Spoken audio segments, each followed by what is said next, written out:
I am Cindy Halpern on this windy, cold day on the North Shore of Long Island. We had a false start with spring. I went to the chiropractor's office and the post office and Stop and Shop, and I felt like turning around and going home because the wind caught my breath and I had tightness in my throat. Fortunately, no asthma attack occurred, but it was not good. So I go to Stop and Shop a lot because Ted likes fresh groceries, but I stocked up because Ted will be away in business tomorrow, and I don't feel like going out tomorrow at all, so I have enough food to carry me over that there's no reason to go out. And I have no appointments tomorrow, and I have nothing going on tomorrow, so I'll just stay inside. But, you know, I'm not feeling hopeless about that. Spring is still on its way, even if we had a couple of false starts. And, you know, by the time I travel to Rhode Island and Massachusetts next week, hopefully things will be better. So, I mean, you have to deal with what life gives you. My daughter had a health scare the other day, and that was frightening for me. She still has to see doctors, but, you know, it's not the worst case scenario that they thought at all, so I'm relieved about that. But that didn't feel good for me as a mother to worry about her. I know she's far away, but that doesn't stop me from worrying about her, and I will always worry about her regardless of how old she's going to be, and she is going to be 30 this year, believe it or not, in September. And I don't mind stating how old she's going to be. I know it ages me, but I don't mind. It's a prideful thing for me to say that my daughter's going to be 30. I wrote the story today about how Robin came to be, that I had to go for tests in Philadelphia to make sure she was a girl because I'm a carrier of Duchenne muscular dystrophy, which kills boys. Both my brothers died from it, and so she couldn't have it. I wouldn't have been able to handle that. Unfortunately, she was a girl, and by the time she had the test, she was carrying a boy, but they had a second test to say whether the boy would have Duchenne, and the test showed he didn't have the defective Duchenne gene, and my grandson's going to be 9 in May, and, you know, the test was correct. He doesn't have it. So I feel like I was lucky 2 times, the first time with Rob and the second time with Scott, and I'm just very grateful to have both of them.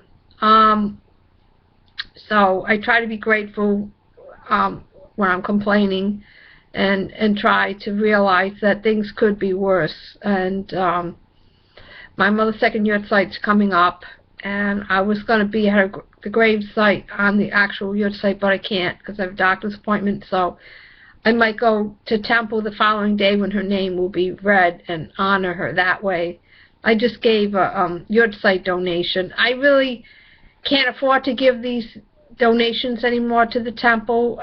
I just, you've got mail. You know, I don't have the money anymore, and I have so many people who've died in my family, my 2 brothers, my sister, and my parents, and my uncles and aunts, and I can't afford it anymore. I'm just on a fixed income, so I decided for right now that I would give to my mother's yahrzeit because she's only been dead coming up 2 years, and I haven't been given years in her memory, and my little brother Stewie, because he was my little brother, and I just can't think of not donating in his name. And I still will do the yahrzeit of my other beloved family members by putting the electrical yahrzeit light on.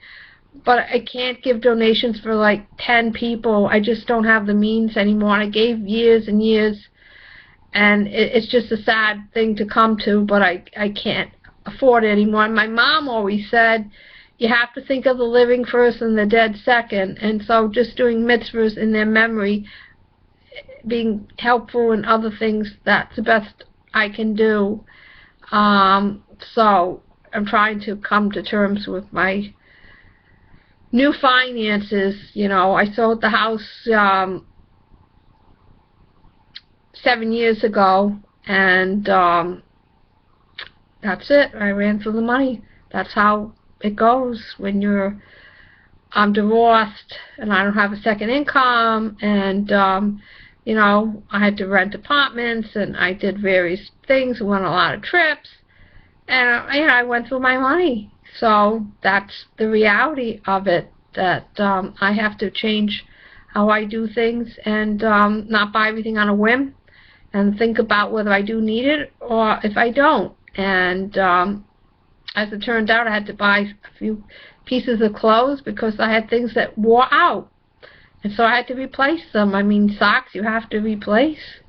They get lost, they get ruined, and they have to be replaced. And then when I have special events coming up, I have to be able to wear something. And so I had to buy a few things, but I thought about it. I didn't just do it on a whim. I really thought about those purchases. So change has to come with times, but I feel sorry for myself. I just think I'm still living. I have a roof over my head. I have food to eat. I have a car.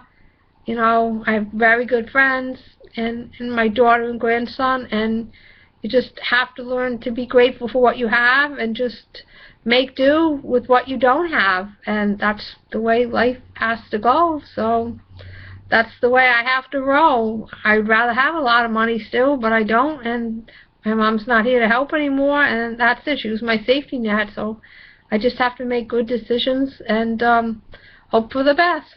Happy days.